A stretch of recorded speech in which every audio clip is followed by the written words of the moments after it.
বর্তমানে টেকনোলজির যুগে ওপেন এআই, গুগল এবং এনভিডিয়া রাজত্ব চলছে। এছাড়াও আরও অনেক কোম্পানি রয়েছে যারা যুগের সাথে তাল মিলিয়ে নিজেদের মতন করে এগিয়ে চলেছে। 17 নভেম্বর এআই-এর non profit board of directors Sam অল্টম্যানকে বরখাস্ত করে কোনো সতর্কবার্তা ছাড়াই।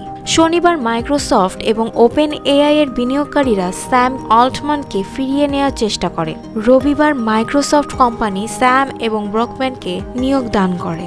সোমবার ওপেন এআই-এর সিংহভাগ কর্মচারী বোর্ডকেই পদত্যাগ করার দাবি জানায়।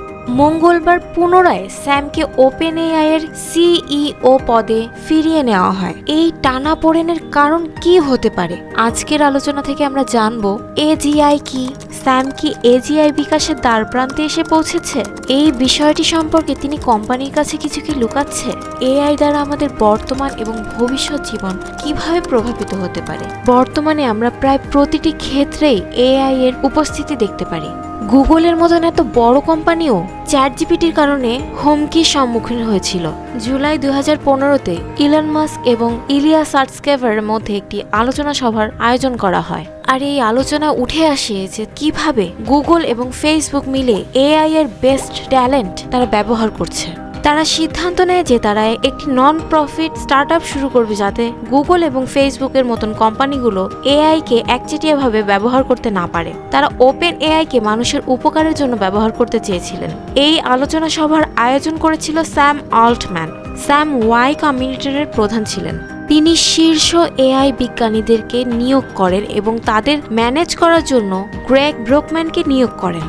Elon Musk LinkedIn, PayPal, Amazon web service এবং ইনফোসিসকেও এআইতে বিনিয়োগ করতে আমন্ত্রণ জানান। কিন্তু 2018-তে ইলন মাস্ক ওপেন এআই থেকে বেরিয়ে বাকি কাজে মনোযোগ দেন। 2019-এর 22শে জুলাইতে মাইক্রোসফট 2,85,000 কোরের একটি মেশিন তৈরি করে। এটি 10,000 জিপিইউজের ছিল। এটা দ্বারা 1 সেকেন্ডে 400 ডেটা প্রসেস করা সম্ভব। এই কম্পিউটার থেকেই চ্যাটজিপিটি ভার্সন 3.5 বানানো হয়। গত 6-7 বছর ধরে এআই অনেক দ্রুত গতিতে উন্নত হয়ে আসছে, কিন্তু এটি সবার নজরে পড়ে যখন নভেম্বর 2022-এ চ্যাটজিপিটি ভার্সন 3.5 সাধারণ মানুষের জন্য উন্মুক্ত করে দেওয়া হয়। এটি একটি লার্জ ল্যাঙ্গুয়েজ মডেল সফটওয়্যার। এটি মানুষের কথা বলা বা লেখার ধরনকে একদম নিখুঁতভাবে অনুকরণ করতে পারে, কারণ এটিকে এভাবেই প্রশিক্ষণ দেওয়া হয়েছে। উদাহরণস্বরূপ আমরা যদি চ্যাটজিপিটিতে যেয়ে এটিকে বলি রবীন্দ্রনাথ ঠাকুরের মতন করে একটি কবিতা আমাদেরকে লিখে দিতে, এটি তৎক্ষণাৎ নির্ভুলভাবে খুব সুন্দর করে একটি কবিতা আমাদেরকে লিখে দেখাবে, এবং সেটা খুব কম সময়ের মধ্যে। আর এই কবিতা দেখে মনেই হবে না যে এটা রবীন্দ্রনাথের লেখা কবিতা নয়। এটা দ্বারা যে কোনো অফিসিয়াল বা আনঅফিসিয়াল কাজ খুব সহজেই প্রায় নির্ভুলভাবেই করা সম্ভব। এর মাধ্যমে হওয়া বিপ্লবী পরিবর্তনের কারণে বড় বড় সফটওয়্যার কোম্পানিরাও নিজেদের এআই চ্যাটবোর্ড লঞ্চ করেছে, যেমন গুগলের গুগল বার্ড, মাইক্রোসফটের বিং এআই, স্ন্যাপচ্যাটের মাই এআই, ডুওলিঙ্গো ইত্যাদি কোম্পানিরাও নিজেদের সিস্টেমের মধ্যে এআইকে অন্তর্ভুক্ত করেছে। It's going to come faster than anyone appreciates. I think it's with each passing year, the sophistication of computer intelligence is growing dramatically. I mean, I really think we're on an exponential improvement path of artificial intelligence, and the number of smart humans that are developing AI is also increasing dramatically. I mean, if you look at like the attendance at the AI conferences, they're doubling every year. Mark my words, AI is far more dangerous than nukes. I try to convince people to slow down AI, to regulate AI. This was futile. I tried for years. The biggest issue I see with so-called AI experts is that they think they know more than they do. And they think they're smarter than they actually are. This tends to plague smart people. They define themselves by their intelligence, and they don't like the idea that a machine can be way smarter than them, so they discount the idea, which is fundamentally flawed. That's the wishful thinking situation.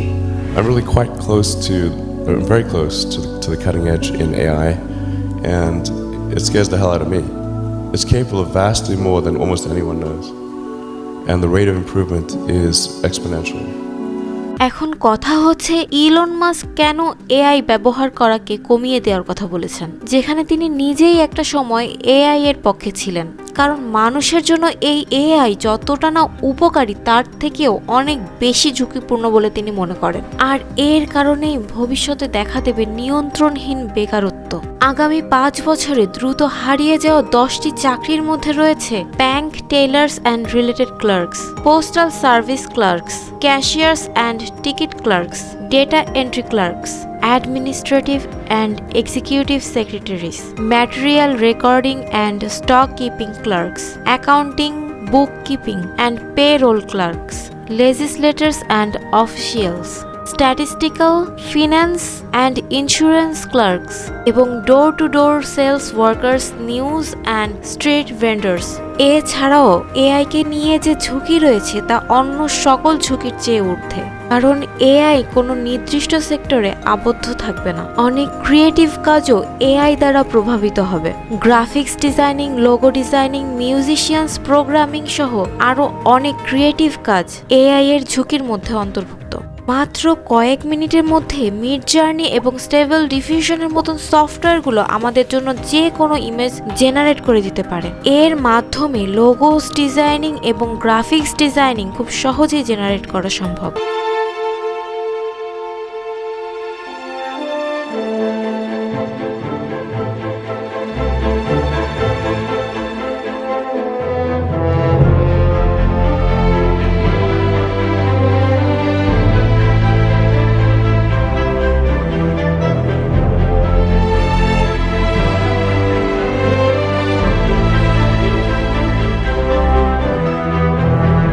Google music মডেলের দ্বারা আমরা আমাদের ইচ্ছা স্বাধীন মতন music শুনতে পারি।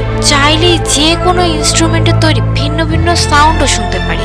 অর্থাৎ যেখানেই এআই এর উপস্থিতি থাকবে সেখানেই বেকারত্বের হার বৃদ্ধি পাবে। ওয়ার্ল্ড ইকোনমিক ফোরামের তথ্য অনুসারে 2025 সাল পর্যন্ত পুরো পৃথিবীতে 85 মিলিয়ন মানুষ বেকারত্বের সমস্যায় ভুগবে। কিন্তু এই রিপোর্ট আবার এটাও বলছে যে এআই এর সাহায্যে 97 মিলিয়ন নতুন কর্মক্ষেত্র তৈরি হবে। এই রিপোর্ট দ্বারা স্পষ্ট যে এআই একটি জব ক্যাটাগরি কিলার, অর্থাৎ এখানে নতুন যে কর্মক্ষেত্রগুলো তৈরি হবে সেখানে এআই ব্যবহারের স্কিলকে প্রাধান্য দেওয়া হবে। এআই এক্সপার্ট স্টুয়ার্ট রাসেল মানুষ এবং এআই এর মধ্যকার পার্থক্যকে একটি উদাহরণের মাধ্যমে আমাদেরকে দেখিয়েছেন। ধরুন একটি রেস্টুরেন্টে আপনি এআই এবং একজন ওয়েটারকে আপনার জন্য সবচেয়ে ভালো কফিটা নিয়ে আসতে বলছেন। ওয়েটার নিজের লিমিটেশনস জানে, তিনি রেস্টুরেন্টের ভেতরে সবচেয়ে ব্যয়বহুল কফিটি আপনার জন্য নিয়ে আসবে, কিন্তু এআই নিজের লিমিটেশনস জানে না। সে পুরো পৃথিবী ঘুরে আপনার জন্য সবচেয়ে ভালো কফিটি নিয়ে আসবে, আর এর জন্য সে যে কোনো কিছু ধ্বংসও করতে পারে, কারণ আপনার এই অর্ডারটিকে সে তার জীবনের একমাত্র লক্ষ্য হিসেবে মেনে নিয়েছে। বর্তমানে শিক্ষা খাতেও এআই এর প্রভাব বিস্তার হচ্ছে বলে ধারণা করা হচ্ছে। জাপান নিজেদের শিক্ষার্থীকে এআই গাইডলাইন প্রদান করেছে। সেখানে তাদেরকে বলা হয়েছে কোথায় এবং কোন কাজে তারা এআই এর সঠিক ব্যবহার করতে পারে, কিন্তু নকল করার জন্য এটিকে পুরোপুরি নিষিদ্ধ করা হয়েছে। এআই এর প্রভাব রাজনীতিতেও ভয়াবহ রূপ নিতে পারে। 2016 সালে ইউএস এর প্রেসিডেন্ট নির্বাচনের ঘটনায় সর্বপ্রথম এআই এর প্রয়োগ দেখা গিয়েছে। প্রতিটি প্রযুক্তিরই ভালো এবং খারাপ উভয় দিকই বিদ্যমান, আর এটা আমাদের উপরই নির্ভর করে যে আমরা কিভাবে এর ব্যবহার করছি। আর তাই এআই এর সকল খারাপ দিকগুলো থেকে নিজেদেরকে সুরক্ষিত রাখতে হলে এআই এর সঠিক ব্যবহার সম্পর্কে আমাদের অবগত থাকতে হবে, সেই সাথে সতর্কও থাকতে হবে। আমার এই ভিডিওটি যদি আপনাদের ভালো লেগে থাকে তাহলে লাইক, কমেন্ট, শেয়ার এবং সাবস্ক্রাইব করে পাশে থাকা বেল আইকনটিকে প্রেস করে আমার সাথেই থাকুন।